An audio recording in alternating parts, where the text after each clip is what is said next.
гледачи, добра вечер. 17:10, време за ново издание на емисијата Ваш термин. Знаете дека секогаш сум тука јас како ваш домаќин Виолета Петровска-Перич и оние мои соговорници кои што се дел од Ваш термин и со кои што секогаш се обидуваме да доставиме корисни информации за сите оние проблеми со кои што се соочувате во секојдневието со вашето здравје.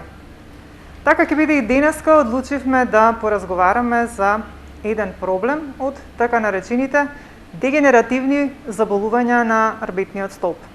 Знаете дека рбетниот столб е многу важен сегмент од целото наше тело, значи нешто што го држи нашето тело и што е од големо значење како за нашето секојдневно функционирање во секојдневието, така и воопшто за целокупното здравје, бидејќи еве кога ќе зборуваме за денешната тема ќе ни каже мојот денешен соговорник колку е тоа важно и за правилното функционирање на сите практично органи кои што ги имаме ние во нашето тело.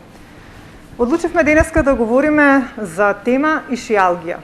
Значи симптоми, третман, дијагностика, како оди третманот, што се применува за да се истретира овој проблем, нели, како еден од дегенеративните заболувања. За таа цел веќе со мене во студиото е Илија Жежов, кој што е физиотерапевт и ни доаѓа од приватната ординација физиотерапевт здравје, така и и се надевам дека се тоа што ќе го говориме во емисијата ќе биде од ваша корист, уште повеќе што знаете контактна емисија сме во живо. Ако имате некој прашање може да ми се вклучите во разговорот. Меѓутоа пред да го поздравам Илија, би сакала чисто така како информации да прочитам неколку реченици околу овој проблем. Значи вели вака: ишијасот се карактеризира со болка во долниот дел на грбот, која преку колкот се спушта во задниот дел на ногата, а во одредени случаи ги зафаќа стапалото и прстите. Најчесто се јавува само на едната страна. Интензитетот на болката варира. Најголем дел од луѓето закрепнуваат без специфична терапија. Инаку ишијасот, познат уште и како лумбоишиалгија, представува невралгија, која примарно се карактеризира со болка во пределот на телото кој е инервиран од нервус ишиалдикус. Значи, тоа е најголемиот нерв во човековото тело кој започнува од долниот предел на грбот и испраќа нервни гранки се до подколеницата и стапалото. Главен симптом е остра болка, жаречка, пропратена со чувство на трнење, слабост, кочанетост и здрвување. Во најголем дел од случаите се јавува еднострано, односно од половината се спушта по должината на едната нога. Одредени положби на телото може да влијаат врз интензитетот на болката. Па така болката најчесто се зголемува при справена положба, одење, клекнување или свиткување во половината, додека во лежачка положба болката делумно се намалува или целосно исчезнува. Јас некако го дадов овој вовед што представува ишиалгијата, меѓутоа секако Илија е тука денеска со нас да одговори подетално за сите оние други прашања. Добро вечер и добри дојде. Добро вечер до вас, добро вечер до гледачите на телевизија Сонце. Секако тука сме нели да одговориме на многу прашања поврзани со ишијасот. Да. За жал многу чест проблем. Претпоставам дека исто и третманот оди малку подолго, затоа си тука да не објасниш. Јас еве на почеток некако информирав, па ајде еве ти уште еднаш да ни потенцираш што представува ишијас. Каков проблем? Секако ишијасот значи представува проблеми кај младата и кај постарата популација. Во денешното време се повеќе сме седнати нели пред компјутер, имаме слаба физичка активност, па знае од подолго седење нели ишијасот да направи значи интервенција во процес на болка. Кога станува збор за ишијасот, најчесто ишијасот знае да се манифестира значи во лумбалниот дел на кичмата, така што го зафаќа L4 и L5 прштенот, така што со преку L4 преку L5 прштенот значи се спушта преку глутеарната регија, па потоа го зафаќа значи бутниот мускул и се спушта во пределот на листот, каде што може да зафати нели и до стапалото. Најчесто симптомите се со поголем интензитет на болка, во почетоците во превенцијата на лекувањето најчесто даваме значи медикаментозна терапија, која што преку медикаментозна терапија даваме процеси нели на смирување во процес на нервус ишијаликус за подоцна нели да уклучиме процеси во лекување од физикалната терапија. Тука е значи процесот на дуклодио терапијата која што ја даваме нели наутро и навечер, 2 пати дневно. Кетоналот исто така знаете да нели дејства на смирување кај ишијесот, се додека нели не се намали он интензитет на посмирена фаза за да се започне процесот со физикална терапија. Рековме и младата и постарата популација знае да ги фати нели проблем со ишијесот. Тука се сите нели лекувања од типот на физикална терапија ги аплицираме и ги ординираме секогаш кога сме потребни кај пациентите. Кажавме дека болката е нешто што е специфично за ишиалгијата. Споменав јас и на почетокот кога го ги доставував информациите дека е многу силна, дури жаречка. Тоа значи дека практично може некој да го врзе за кревет? Болката кај ишијасот е индивидуална работа. Кај некои пациенти знае да биде со послаб интензитет во процес на болка, кај некои пациенти знае да биде нели со подолг интензитет на болка, со поголем интензитет на болка. Се тоа е индивидуално. Ишијасот исто така е сериозен проблем. Што зависи колкава ќе биде болката од проблемот кој што е настанат во лумбалниот дел? Значи, болката се манифестира врз база на тоа колкава е болката во интензитет, нели, кај пациентот што направил, дали наеднаш кринал некоја потешкотија, не зависи од проблемот колкава? Зато ви кажувам, значи, најчесто знае да биде значи болката манифестирана во зависност од тоа како пациентот нели кренал нешто потешко, па направил поголем интензитет на се случил поголем интензитет на болка и знае нели во такви случаеви кога е поголем интензитет на болка да дури некои пациенти да ги врзи за кревет од 7 до 10 дена. Лекувањето најчесто во физиотерапијата, односно во медикаментозна терапија иде 4 до 5 дена каде ќе даде нели еден процес на смирувачко дејство, па потоа нели тука со физиотерапија настапуваме во процесот на лекување. Најчесто во превенцијата на лекувањето користиме значи физикална терапија од типот на мануелна терапија која што е специјална значи масажа каде што се работи исклучиво во регијата на лумбалниот дел, во регијата значи рековме на глутеусот, потоа се спуштаме нели по долниот екстремитет и секаде онаму каде што секаде таму каде што завршува нели ишијесот по долниот екстремитет. Лекувањето може да трае, значи рековме од 10 до 15 дена, 21 ден и најмногу нели до 30 дена да даде нели смирување од самата физикална терапија. Еден третман изнесува 40 до 45 минути. Лекувањето го спроведува физиотерапевт, значи со соодветна методологија. Рековме, кинезитерапијата, вежби исто тука може да дадат доста ефекти во лекувањето, значи мануелната масажа, дури и тука електротерапијата, од електротерапијата ќе вклучиме диодинамик и интерферентни струи каде што ќе ни помогнат исто така во самото лекување. Иле кога говориме за тоа што се случува во лумбалниот дел, би сакала да појасниме малку, бидејќи кога станува збор за дискус хернија во горниот дел нели на рбетот, тогаш доаѓа до спојување на пршлените и нели до излевање нели на дискусите. Истиот проблем и во лумбалниот дел се случува и затоа се јавува таа болка, се сплештува нервот. Вака, значи, сите знаеме, дури оние нели што не се во медицината, дека ишијасот е најголем нели ишијаликус, најголем нерв во човековото тело. Најчесто се базира нели на процес кога објаснив нели, кога повеќе се пациентите и луѓето слабо физички активни, кога се заседнати повеќе пред компјутер, значи повеќе во возила кога возат нели низ градов, кога имаат работа таква од типот на теренска работа, најчесто ишијасот знае да се манифестира со болка во повеќе заседнатост. Рековме, опфаќа нели значи болка во долниот екстремитет, болката може кај некој да биде послаба, кај некој да биде нели поголема. Лекувањето во превенција следи од физиотерапија и медикаментозна терапија. Дали е истиот проблем? Тоа ме интересира. Значи, доближувањето на дискусите е дискус хернија исто така, да, воспалителен процес на дискусите и воспалителен процес на ишијасот. Значи, истиот проблем е како горе, така слично. Сличен. Сите диагностики во процес се поврзуваат слично. Меѓутоа, причините се само физичката неактивност? Причината се слабата физичка неактивност. Само тоа е главната повеќе временското седење рековме нели пред компјутер. Дали може и преку мерената телесна тежина, секако пак да допринесе? Сето тоа ќе влези нели во слабата физичка активност, рековме нели повеќе седење пред компјутер, слаба физичка активност значи поголем обем на килажа, така да сите тие нели последователни постапки знаат да дадат процес на воспалителен процес на. Кажа дека е застапено кај секоја возраст. Кај секоја возраст, значи каде е најзастапено, кај повозрастната? Најзастапено е кај постарата популација, меѓутоа еве во последниот период од неколку години знае да биде нели манифестиран и кај помладата популација. Знаат да дојдат пациенти на 25-30 годишна возраст и да се пожалат дека имаат проблем нели со ишијасот. Па така да тука нели превентивно пристапуваме кон процесот на лекување. Така. Значи кажат дека третманот и терапијата не може да биде само нели еднаш или два пати. Практично треба подолг временски период. Од кога ќе смирите болката, кажавте 4-5 дена е потребно да се смири таа болка за да нели биде пациентот, ајде така речено, подготвен за понатаму да го третирате. Значи не сме физиотерапија да се аплицира кај акутна болка. Има болка. Кај акутна болка. Значи зборуваме кога болката ќе се смири, ќе даде еден смирувачки. Значи тоа е многу важно да знаат. Многу важно да знаат гледачите дека при голем процес на болка физиотерапија не сме нели да се имплементира. Откако ќе дадеме значи медикаментозна терапија, да малку се подсмири процесот, тогаш нели настапуваме со процесот на лекување од физиотерапијата.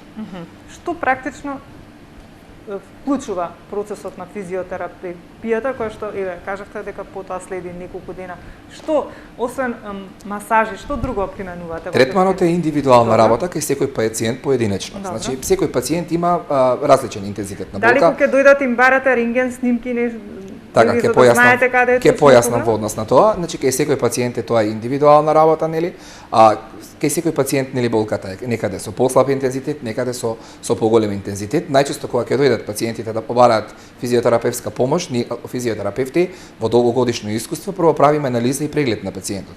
Се со цел ќе утврдиме нели дека станува збор за ишијас, доколку утврдиме дека станува збор за ишијас, ја почнуваме терапијата без да го пратиме пациентот нели да направи некое рентген или магнетно испитување. Но како физиотерапевти утврдиме дека не можеме да го утврдиме тоа со наше око, тогаш веднаш го праќаме пациентот да направи рентген снимка и преку таа рентген снимка или магнетна, доколку одиме малку подлабоко во проблемот и станува збор за поголем процес на болка, преку магнетната резонанса или преку рентген снимката правиме увид колку е опфатен ишијаликус, што има опфатено и како треба да се превенира во понатамошниот тек нели со лекувањето. Обично колку време е потребно? Обично лекувањето на ишијас знае да трае, значи рековме од 10 до 15 дена, 21 ден, а кај некои пациенти знае да трае нели и до 30 дена. Најчесто ние со поблага симптоматика нели на болка, кај нив може да трае до 10 дена. Рековме тука, спомнавме нели ние физиотерапевти најчесто применуваме лекување нели на кинезитерапија, тоа се индивидуални вежби со физиотерапевт, каде што се прават посебни екстензии на долниот екстремитет и на ломбалниот дел на кичмата. Мануелната масажа исто тука знае нели медицинската масажа да даде доста големи резултати бидејќи нели сепак се работи директно по самиот нерв, каде што се опушта нервот, нели се враќа во една нормализација. Од електротерапијата ќе спомнам нели диодинамик, интерферентните струи, исто така и тие даваат една стимулација, едно опуштање на самата мускулатура и нели полека го враќаат нервот во нормализација. Добро. Ајде тука ќе се обратам на нашите гледачи, доколку имате некое прашање или некој проблем во однос на сите оние проблеми кои што ги опфаќаат дегенеративните заболувања, а ги има доста, значи ќе ги споменеме подоцна. Слободно можете да се јавите, да искомуницирате со нас, да поставите некој прашање, се разбира. Илија денеска е тука за да даде одговор на сето на што вас ве интересира. Обично велат кога еднаш ќе добиете ишијалгија, тоа може да се повторува понатаму во животот. Видете, значи ишијалгијата е болест на современото живење. Така, да. Значи знаеме дека сите кај нас ишијалгијата се јавува од причина што сме слабо физички активни, што сме нонстоп нели со работното место на компјутер и нели нормално немаме време за себе.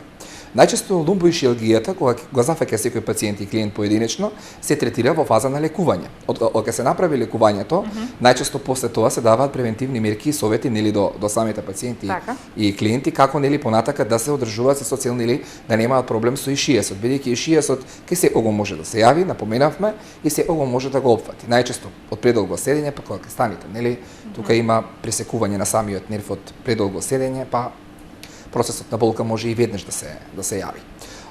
Физичката активност треба да биде нели сведена секогаш со внимателност. Да се најде време во текот на денот барем 30 до 60 минути пешачење, да се одбере некоја физичка активност која што ќе биде соодветна нели во спортување. Постојат доста начини, доста методи или принципи кои што можат самите пациенти, самите гледачи да ги применуваат. Тука сме ние физиотерапевтите, тука се докторите, нели, консултациите, советите, начините на комуникација. Значи ние сме секогаш тука за нив 24/7, што би се рекло, еве гледате и вие, носто преку социјалните мрежи јас постирам соодветни вежби за секоја нели дијагностика посебно која што нели може да се применуваат, може да се најде нели еден час. Сакате да кажете дека кога би се применувале тие вежби што ќе им ги посочите, тогаш не би можело да се повтори повторно.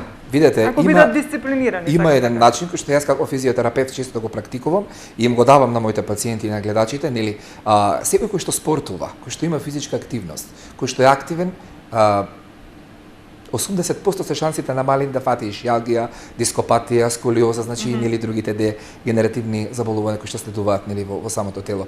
Не може човек кој што е физички активен, кој што спортува, да има нели некоја дијагноза која што ќе даде нели сериозна последица на болка. Него тоа може да биде нели акутна болка, да секој може да го фати 2 до 3 дена, нели да го држи и потоа да го пушти. Меѓутоа оние кои што се физички активни, кои што спортуваат, кои што работат на себе, не може да имаат нели некое посериозно дегенеративно заболување. Факт е тоа дека и од самата физичка активност, нели, од спортувањето, од кревањето тежински терети може да се направат компликации со самото нели наше тело. Меѓутоа, сето тоа нели се превенира со стручен совет, со стручна консултација од физијатар, физиотерапевт и нели секако применувањето на се тоа може да биде во поинаков континуитет. Дали од сите дегенеративни заболувања кои што постојат, а ќе ги напоменеш по нели кои се, ишијасот е најзастапен? За жал, значи најзастапена е спондилозата, која што секој втор човек денеска се жали на спондилоза. Што практично значи спондилоза? Спондилозата значи заболување значи во цервикалниот дел на вратните прштени. Најчесто се манифестира исто при подолг процес на седење пред компјутер, значи неправилна положба во држење нели на самиот работен столб, па така да ограничени се движењето во движењето на вратот. Тука се манифестира значи во самиот цервикален дел огромна млечна топка, која што почнува нели да се манифестира со еден израсток, каде што таа млечна киселина подоцна доколку не се третира со физиотерапија, знае да премини во калцификација, знае да ги блокира тука вратните прштени, дотокот на циркулација исто така да го попречи и знае да се манифестираат многу јаки болки, главоболки, значи омалаксаност, изнемоштеност кај секој поединечно. Физиотерапијата е лекување кое што дава одлични резултати секогаш и за секој не мора да имате некое сериозно дегенеративно заболување. Значи физиотерапијата е метод на лекување кој што можете да си го приуштите секогаш. Јас велам секогаш со една масажа од 30 минути или 60 минути, ова гледачите добро го знаат бидејќи или на сите телевизии го спомнувам, може со 30 до 60 минути физиотерапевтот да направи проценка дали почнува да настанува некој процес на дегенеративно заболување во самото тело. Така што се направи таа масажа, физиотерапевтот прави увид и гледа. И доколку смета дека физиотерапевтот има некое дегенеративно заболување или доколку настанува некој процес, се прават нели упатства за правење на РТГ снимка, магнетна резонанца се со цел да се види нели од каде потекнува проблемот за да се спречи во понатамошниот тек нели она посериозно заболување. Значи спондилозата му даѓа дискус хернија на вратот? Тоа е исто или не две различни? Спондилозата во цервикалниот дел најчесто е рековме нели блокирање на вратните прштени во ограничено движење во левата и во десната страна. Тоа е поразлично од дискус хернија на врат? Дискус хернијата е заболување на самите дискуси во ломбалниот дел на кичмата. Најчесто ги опфаќа L4 и L5, се манифестира во тој дел тука и исто така значи знае да биде со сериозна акутна болка. Лекувањето исто иде во процес на соодветна медикаментозна терапија, потоа нели со соодветна медикаментозна како што рековме терапија, па потоа следи процес на физикална терапија со соодветни методи од физиотерапијата во процесот на лекувањето. Сите диагнози поединечно си имаат нели свое влијание во самата промена на дегенеративното заболување на рбетниот столб, што е спондилозата, рековме, во вратот, значи дискус хернијата исто така знае да го опфати лумбалниот дел на кичмениот столб. Тука е, значи, дископатијата исто. Тие се сите слични дијагностички заболувања на рбетниот столб кои што се манифестираат со сериозна акутна болка и со сериозен процес на лекување кај некои пациенти. Сега бидејќи говориме за промени и заболувања на рбетниот столб. Колку има улога, сакам да кажам, кога веќе сме мали, да тргнеме од детската возраст, нели, со која што за жал во последно време деформитетите на рбетниот столб кај децата е многу честа. Колку тоа има улога во подоцнежните години, ако имаме ние некој проблем со рбетниот столб уште од мали, пак да се јават оние други проблеми или поврзаноста не мора да е како да кажам, ако имаш некој проблем со сколиоза како дете, подоцна да развиеш некој друг дегенеративен проблем. Најчесто превентивните следења во процесот на дегенеративни заболувања на рбетниот столб се прават, значи, уште во систематскиот преглед. Значи, самите колеги докторите прават систематски преглед, значи, кај децата, кај адолесцентите, нели, и гледаат дали е настанат некој дегенеративен проблем. Се со цел, нели, во понатамошниот тек да дадат упатства до родителите како да се превенира, нели, во тој процес на лекувањето. Она што добро го поставивте како прашање, јас би сакал да го одговорам на следниот начин. Физиотерапевтите треба да бидат присутни во градинките. Затоа што уште во најраната возраст физиотерапевтите можат да дадат соодветни упатства за вежби на децата, каде што преку тие вежби може да се држи положбата на рбетниот столб во една првобитна состојба, нели, се со цел да децата да немаат дегенеративни заболувања на самиот рбетен столб. Физиотерапевтите преку соодветна програма, преку соодветни вежби уште во најрана возраст ќе ги упатат децата како, нели, да бидат активни физички преку соодветни вежби, спомнав, нели, и преку одржување на самата положба на телото. А верувајте, многу адолесценти уште од мали знаат да бидат, нели, со сколиоза, со кифоза, со лордоза, со сериозни искривувања.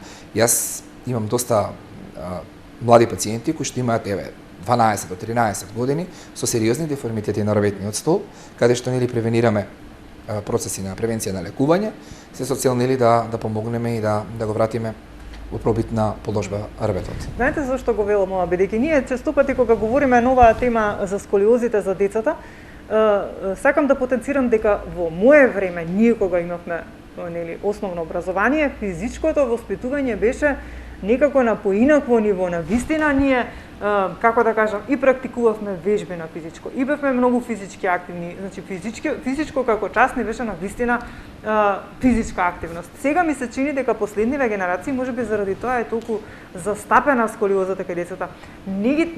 Јас знам по мојата ќерка која сега веќе полнолетна, кога беше помала, знам како ги одржуваат часовете по физичко воспитување. Не беше тоа на такво ниво како што било во наше време. Видете, има една работа што кога вие, нели, сте учеле, тогаш бил друг процес, нели, на меѓутоа треба добро да се размисли. Денеска е друг процес на образование. Значи, денеска кога се спомни час по физичко, многу од луѓе од децава, нели, во образованието не сакаат да присуствуваат на физичко.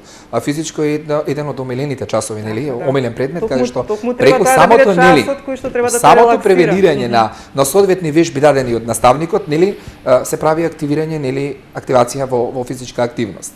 Меѓутоа, за жал денеска, нели, се послабо сакаат да присуствуваат, нели, учениците на часот по физичко, иако е многу битен за нив. Меѓутоа и толку не се залагаат и наставниците по физичко, ми се чини како порано. Наставниците се залагаат и како верувајте, веќе во последниот период, нели, сакаат да превенираат час по физичко, меѓутоа самите ученици не си го сваќаат тоа сериозно, дека е проблемот до децата. До децата сметам дека е проблемот, бидејќи, нели, кога се спомни физичко, најчесто, нели, гледаат да ескивираат и да му ја дувнат некаде. Добро, значи да не ги окриваме наставниците, децата сепак треба. Ако тие се тука секогаш, нели, како и сите останати предмети, така, нели, и физичкото. Мене физичко ми било секогаш умилено, секогаш, нели, со наставникот или со професорот сум бил во, нели, одлични комуникации, се со цел, нели, во применирање на разновидни вежби. Да, поинтата ми беше ако ние како генерации кои што толку сме биле по, како да кажам, попосветени на часот физичко воспитание, па сега имаме проблеми, например, со дегенеративните проблеми. Ние живееме кај сегашниве млади. Ние живееме во еден современ свет сега, каде што нели најчесто ни се приоритет социјалните мрежи, нели да седниме пред самиот нели телефон и да ја наведниме главата надолу. Во моментов имаме 25 килограми на вратот горе, да ја навалиме главата надолу цело време нели да листаме, да гледаме кој што објавил, како објавил, додека тоа време од 60 или повеќе од 60 минути поминато нели на мобилен телефон можеме да го превенираме во теретана. Можеме да извежбаме, можеме да направиме некоја физичка активност. Верувајте, тоа време ќе ни биде многу побитно за нас, за нашето здравје, отколку да седнеме нели по социјални мрежи и да листаме и да гледаме кој што го објавил. Да, не дека тоа треба да биде нели исклучено, можеме слободно да седнеме и да видиме кој што објавил, да ставиме лајк, да искоментираме, меѓутоа време за себе мора да имаме. За физичка активност. Јас велам физиотерапевт, не може да ти почне ден а да не посветиш време за себе. Времето за себе со физичка активност прво ти дава резултати одлични за сопственото здравје, потоа за физичкиот изглед. Така. Сега, значи тука да потенцираме дека и родителите треба да многу да се заангажираат и да внимаваат на тоа колку нивните деца и како физички се активни, за да не видат оние проблеми за кои што збориме во детска возраст во однос на сколиозите и кефозите. Сега тука би сакала да преминеме на една друга тема, која што дека година дена Доколку ми дозволите само да се навратам да одговорам на кратко за ова, значи. Родителите најчесто бараат помош за своите деца кога ќе сватат дека настанува сериозен деформитет со рбетниот столб. Сето дека не увидат они дека станува збор за сериозен проблем со рбетниот столб, они оставаат сето така и мислат дека тоа ќе трае 2, 5, 20 месец или 3 месеци и дека тоа ќе се среди. Од ден на ден процесот си работи и деформитетот се зголемува. Значи најчесто кога ќе се види дека детето се жали на одредена болка или кога гледате дека самото дете, значи нели во седењето, положбите кои што ги прави не се соодветни, веднаш да побарате консултација со лекар или со физиотерапевт. Ние пак ќе напоменам, затоа сме тука, затоа постоиме, да превенираме, да советуваме и да лекуваме. Ние не сме тука само за да ги правиме релакс масажите, никој има потреба да прави релакс масажа, меѓутоа нашата стручна област во однос на лекувањето во физиотерапијата е да сме тука и да се грижиме за пациентите. Значи секое дегенеративно заболување има свој процес. Тоа може да биде болка нели да трае ден, 2, 3, меѓутоа се што е повеќе од 3 дена. Јас викам болката се манифестира со посериозна опфатеност на рбетниот столб. И кога родителите ќе го видат тој увид дека станува збор за такво нешто, веднаш нели да применат кон пристапување на физиотерапевт, на лекар или на физиотерапевт. Ние сме тука пак помогнеме да се консултираат, да дадеме совети све во однос на лекувањето. До родителите дека не треба само да нели да ја бараат кривицата во наставниците или да ја бараат кривицата во своето дете. Дека треба и тие да се вклучат, да го следат детето, да видат и да ако нешто забележат. Превенцијата во лекување ја прават заедно семејството со стручниот нели медицински тим. Так, знам дека обично првите знаци се едно пониско рамо. Најчесто дегенеративните заболувања на рбетниот столб во процесот на сколиоза е веќе ја споменам, која што е чест проблем кај секој петти, шести човек да речеме, веќе и деца, веќе и повозрастната популација, најчесто знае да биде значи деформитетот едното рамо да биде повисоко, едното рамо да биде подолго. Најчесто знае да се јави значи деформитет односно искривување во пределот на ребрата, во предната страна на ребрата. Знае исто така значи крлицата да биде изместена, едниот екстремитет да биде подолу, другиот екстремитет да биде погоре, значи манифестација на болка во лумбалниот дел на рбетниот столб, во торакалниот, во цервикалниот дел, значи благи симптоми на болка кои што јавуваат нешто дека се случува со рбетниот столб. Тогаш кога ќе се пожели на таквите нели влијанија, веднаш треба нели да настапи семејството тука нели и да ги преземе нели со оние соодветни чекори кои што ќе бидат нели од помош за своето дете или да не иде до степен да се носат корсети и ред други работи, да може тоа. За жал имаме и такви пациенти кои што сега еве јас како физиотерапевт учествувам во еден таков процес на лекување кај што имам пациенти кои што стигнавме до корсет. Од сето тоа невнимание, семејството како семејство знае нели и да му спомне дека треба да вежба, меѓутоа верувај веќе младите се денеска непослушни. Знам, Непослушни за себе. Значи непослушни за себе. Има луѓе кои што јас можам и чувствувам потреба да ги пофалам, кои што ги гледам постојано по теретаните, чекирани, значи нели спортуваат, се сликаат и тоа браво за таквиот потек нели на таквата висока развиеност нели во нив да превенираат физичка активност, меѓутоа има луѓе кои што рековме нели цело време се седнати пред компјутерите и нели мускулатурата ја атрофира. Значи тука се случуваат нели сите оние дегенеративни заболувања и така да се тоа си влијае нели за понатамошно дегенеративно заболување. Да. Затоа и кажав, ако ние во нашата генерација кои што сме биле повеќе физички активни како деца, имаме проблеми, треба да подразмислат малку родителите на децата колку би тие имале проблеми кога би повеќе совет одавно да делуваат нели во однос на физичка активираност. Да, би сакала уште еден момент да опфатиме со оглед на тоа што нели многу актуелно е сега денес во однос на луѓето прележани од COVID-19, па имаат проблем нели после тоа да се вратат во нормала. Нели и во однос на кондицијата и во однос на движењето има луѓе кои што навистина премногу долго можеби лежале, боледувале. Колку имате, како да кажам, пациенти од таков вид и колку практично вака време е потребно за да се вратат во нормала? Така, добро прашање. Живееме во едно време на пандемија, на COVID-19, инфективно заболување, кое што секој од нас нели се плаши се цел нели да не фати. Пациентите кои што прележале COVID-19, денеска имав напоменато една информација, не смеат да бидат физички активни многу и не смеат да посетуваат фитнес центри и теретани и да се замараат многу со поголем процес нели на физичка без разлика на која возраст активност, без разлика на која возраст, бидејќи нели тука при поголема оптеретеност знаете тој нели до инфаркт или до мозочен удар. Најчесто после прележан COVID-19, значи од 20 до 25, макар и 30 дена не смеат да имат нели поголема физичка активност, освен од она, значи пропишана од страна нели на докторот и на физиотерапевтот кои што се дадени соодветни вежби нели за дишење. Тука се нели оние благи по пасивни кинезитерапија вежби кои што им се дадени да ги работат со физиотерапевт, дали е тоа во ординација, дали е тоа работна терапија за дома. Мадуелната масажа, исто тука лимфна дренажа исто доста помага кај овие пациенти после прележан COVID-19, каде што прави регулирање на самиот крвоток нели да не дојде до згручување. Физиотерапевтот преку посебна техника, односно методологија на дренажа, го дренира целото тело. Најчесто се задржуваме исто така на градниот кош, каде што се манифестираат нели посебни вежби за респираторниот систем, лимфна дренажа во процес на дренирање на градниот кош, се со цел подобрување нели на дишните патишта. До 30 на дена, рековме, нели, физичката активност не сме да биде нели со поголем интензитет и пациентите треба да ги превенираат и да ги почитуваат советите кои што им се дадени од докторот и од физиотерапевтот.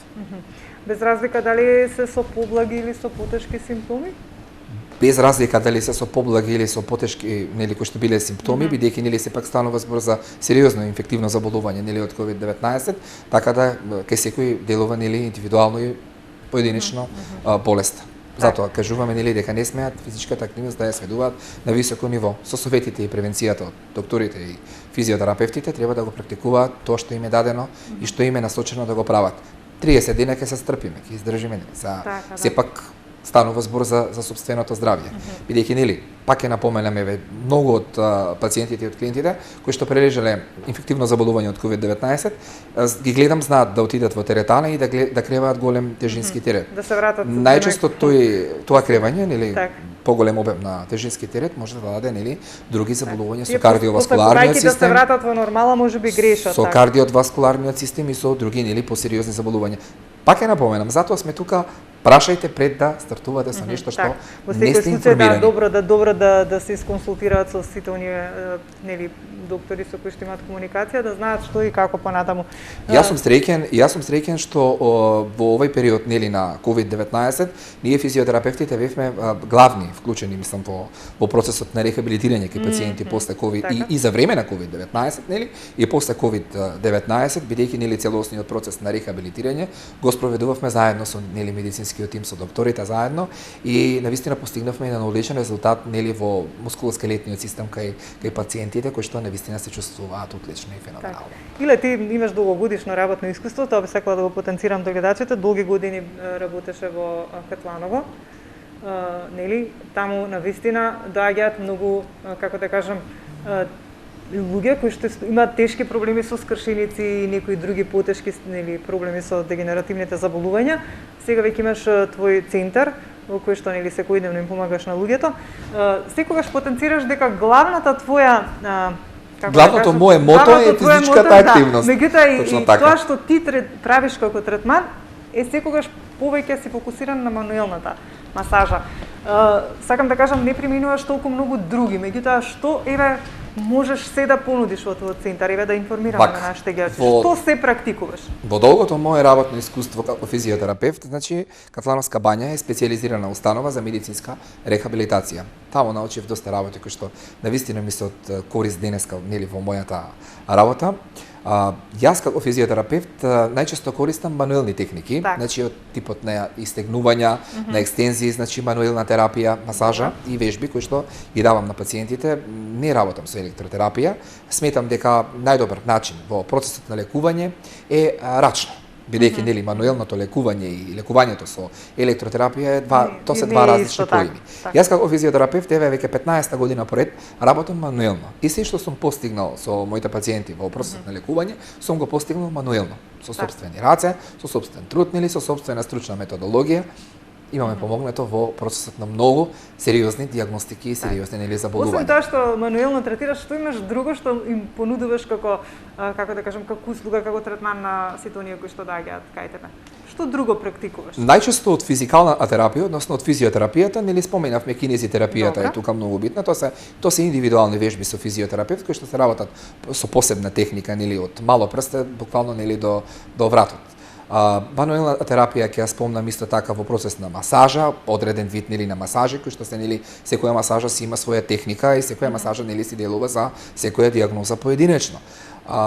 Мануелно рековме нели кинезитерапија, вежби и масажи најчесто се применуваат во нашиот центар во секој процес нели на лекување. Се е тоа стручно, значи се е тоа соодветно и се тоа што е применето со долгогодишно искуство, со многу знаење, со многу голема посветеност, со многу труд кон пациентите и секогаш гледам нели резултатите да бидат котирани на високо ниво, моите пациенти да бидат задоволни и моите пациенти да бидат излечени, бидејќи јас како физиотерапевт доколку не направам успех со некој пациент мој или со некој клиент, јас искрено се осеќам за неспособен. Значи, кога ќе го направам лекувањето успешно и кога ќе ми се јават, другите треба да придонесат. И кога ќе ми се јават, нели, придонесуваат. Све што им давам осовет за лекување и се што им е кажано, секој пациент, морам тука да бидам искрен, се соработуваат, се почитуваат, се нели до крајот на процесот на рехабилитација. Од почетокот до крајот на процесот нели на рехабилитација. И сето тоа се завршува со успешни, одлични резултати. Верувам вие тоа го знаете, следите и гледате. Да. Би сакала тука некако како на крај сме да се вратиме на ишијасот за да потенцираме, бидејќи кажавме дека е специфична состојба и дека може навистина долго трајно да биде лекувањето и опоравувањето за да се врати во нормала. Дали е многу важно кога прв пат ќе почувствуваат некој симптом од оние што и кажавме силна болка, веднаш да побараат помош. Колку е тоа важно навреме одма да се реагира за да побрзо се истретира? Најчесто пациентите кога ќе имаат мал процес на болка, знаат да земат сами медикаментозна терапија, нели? Тогаш треба веднаш да се јават, да не сами земат медикаментозна терапија, која што нели им ја кажуваат луѓето земете ова, земете она. Меѓутоа сето тоа треба да биде нели стручно со доктор, со физиотерапевт, кој што ќе биде нели соодветен медикамент кој што ќе помогне нели во намалувањето во процесот на болката, дали тоа ќе бидат значи инекции, дали тоа ќе бидат значи таблети, се тоа го применува нели докторот. Најчесто кога ќе помине тој процес нели на јака болка, бараат помош од физиотерапевт и за време на јака болка, они бараат помош на физиотерапевт, меѓутоа кога ќе дојдат кај нас нели ние превенираме прво медикаменти, како што напоменавме на почетокот, кога ќе дадат смирувачко дејство тие медикаменти, после тоа нели идеме со физикална терапија и го завршуваме процесот како што треба нели. Да сакав да кажам кога ќе почувствуваат болка да не ја занемаруваат, него да побараат стручна помош, секако често превенираме, често укажуваме дека кога ќе самите пациенти, самите клиенти кога ќе почувствуваат значи болка да не ја остават болката да работи, бидејќи нели ако они мислат дека ден-два ќе ги боли и ќе престане, се залажуваат. Меѓутоа тоа знае нели ден-два да боли, да се смири, па после тоа знае нели да почне неакутен процес кој што ќе опфати сериозна болка, значи сериозно оптеретување на екстремитетот и нели оние сериозни болки во ломбалниот дел на кичмата. Тука сме, соработуваме, значи превенираме, советуваме, се огаш значи нели физички да бидат пациентите и клиентите активни, да ги слушаат советите од докторите и од физиотерапевтите, нели и да практикуваат поголема физичка активност. Так. И ако има поголема физичка активност, верувајте, значи заболувањата ќе бидат сведени на многу понисок степен. Так. Ете, се надевам дека сите оние кои што не следат, ако имате некој ваков проблем, треба навреме да реагирате, значи да не го занемарувате, да побарате стручна помош од некој стручен доктор или пак ако е нели потребно од физиотерапевт за да го решите проблемот. Иле ти благодарам јас за денес. Опфативме на некој начин се што е поврзано со она што вие го третирате како проблематика, да. Се надевам дека бевме интересни, дека дадовме доста информации во однос на тоа, дури ги опфативме и најмалите децата. И секако, ако има некој кој што би сакал нели да стапи во контакт со тебе, секогаш потенцирам, веќе може да се јават од утре во нашата телевизија, ќе може да добијат контакт број. Ти благодарам, Иле, ти посакувам успех во сето на што го работиш и уште многу задоволни пациенти. Ви благодарам за поканата што денеска одлучивте да бидам ваш гостин. Чест и задоволство ми беше. За крај на гледачите само сакам да им потенцирам, да им кажам дека секогаш сум достапен тука за нив, нели не само јас и останатите колеги, так. И секогаш кога ќе имаат некој процес, нели некое заболување, да се обратат до физиотерапевт. Ние сме за нив постоиме, за нив сме посветени 24/7 и секогаш сме тука да даваме совети кои што се најсоодветни за нивното здравје. За секоја проблематика соодветен нели Апсолутно. Како да кажам, соодветен човек кој што на соодветното место за да им помогне. Благодарам уште еднаш. Благодарам. Читувани гледачи, тука ќе ве поздравам јас за денес, дека бевме интересни, останавте до крај. Ми останува само да ви посакам убав пријатен остаток од денот. Грижите се за вашето здравје. Чувајте се, почитувајте ги препораките на Министерството за здравство, а ние повторно се гледаме за 7 дена во исто време.